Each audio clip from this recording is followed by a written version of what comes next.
Hello, I'm Stacia. That's Peter. And this is week 4 of Westy Inspo. We had some fun this month. Tonight we focused specifically on rides. Leads can take rides, follows can take rides. This time we just did follows and we did them in a couple different areas. He's so funny. Okay. So we tried this first one in a circle and the follows went into a ride on 3. 1, 2, 3. I just kind of come around and like make her the center of the circle, walk around. You kind of walk forever. I wrap it up with a triple step and then we are done.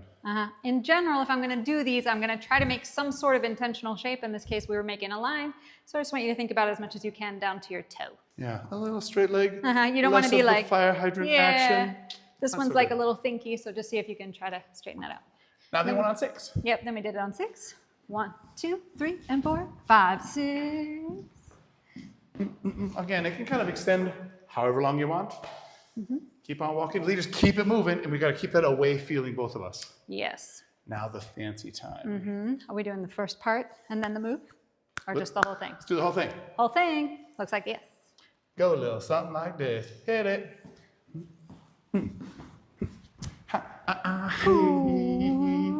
And then around and whoop. And we're dancing. We're dancing. That's it. Then you do the West Coast swing, y'all. Hey, clash. Whoa.